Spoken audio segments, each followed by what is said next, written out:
Welcome to the Fast Fix channel, everyone. My name's Jason, and today we're changing the oil on the Foxbody Mustang. So for those of you who have joined the channel for Mustang content, today is your day. For those of you wondering what I put in the car, well, wonder no more, we got Castrol Edge full synthetic 10W30. The motor will take all 5 quarts. And then these Fram oil filters, a lot of people label them O.C.O.D. I wasn't sure what that meant, but I'm pretty sure it stands for Orange Can of Delight.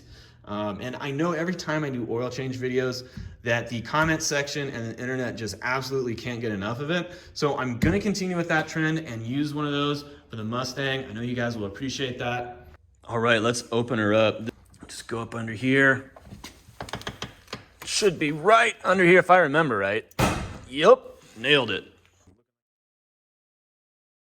There we go. And there's our gem, there's our jewel. Let's change the oil. And most of you guys with lower cars kind of feel my pain here. We always need to use two lifts in order to get the car up. One over there just to kind of get it off the ground a little bit more. And then we can put our big dog under here and hopefully get it under the frame. So we're gonna try to do that. It looks like we're just gonna get there. Here we go. And now we're almost there, and here we go. She's up! By the way, this is exactly how the car looks when it launches. Just exactly like this. There he goes.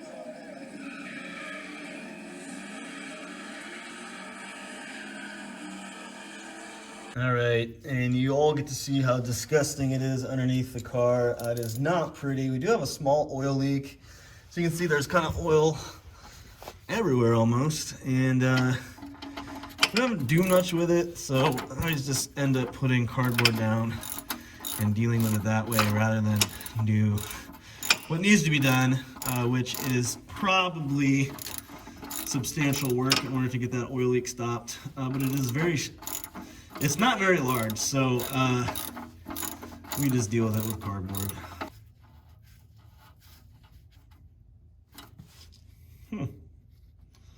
Well, I thought there would be more than that. What I was looking for was water.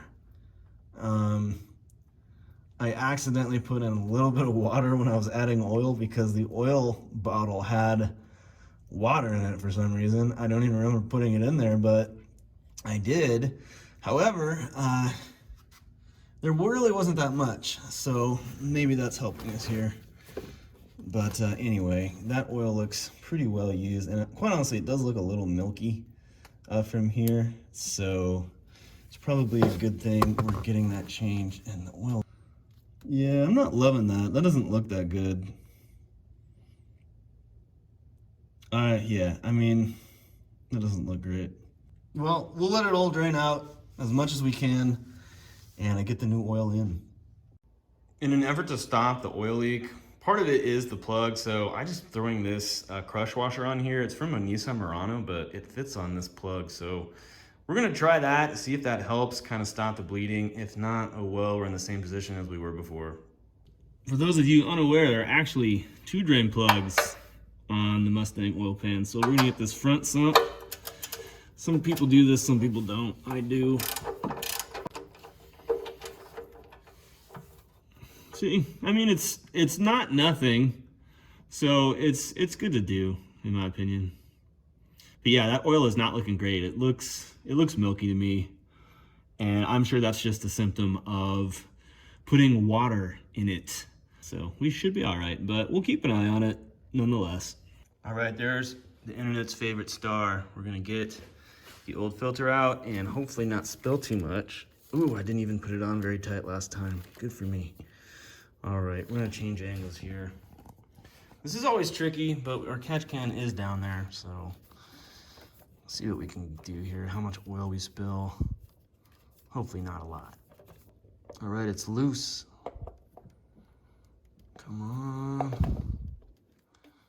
Okay, not bad. Just gotta get through our wire loom mess. If I had 2 hands, it'd be out by now, but I do not. Oh. Come on, you can do it. You can do it. Oh, come on. Yeah, baby. Out. Now, it's one thing to use an oil filter that's not specifically designed for synthetic oil, but it's a whole other situation when we don't prime it. I mean, we're not savages.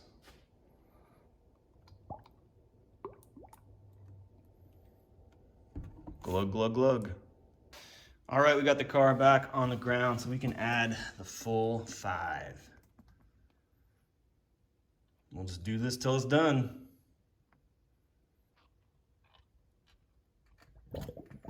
Nice, real freaking nice. Wouldn't be an oil change without a friggin' spill. And don't forget your oil cap. This is really bad if you forget it. Don't ask me how I know.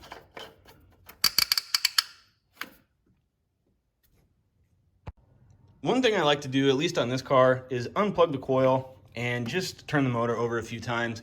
The reason being, the oil filter has probably a third of the amount of oil it needs to be fully primed, just because we have to put it in at an angle. So I like to turn this thing over a few times prior to doing that, and just to kind of cycle things and get the oil running, get good oil pressure. We can watch right here. Whoa, dead battery, that sucks. All right, we should be charged at this point, had it on the trickle overnight, so let's give it a shot. Ooh, that doesn't sound good. See, we hear that ticking again. That's kind of weird.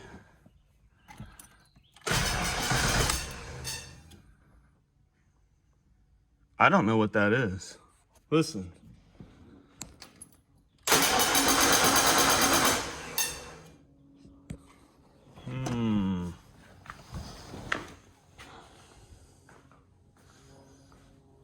Well, let's put this guy back on, see what happens.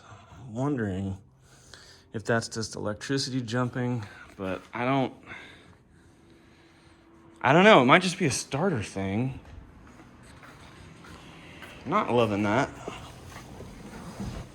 Let's try this.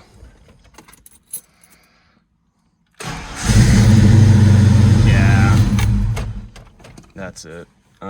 It's fine now. I definitely didn't hear that sound. I think it was, I don't know, spark jumping and making a weird kind of sparky connection and just kind of cracking, or I don't know, maybe that was kind of a starter thing. I mean, the car fires right up, so when we run the starter like that, those are new sounds I'm hearing because generally the car kicks over right away.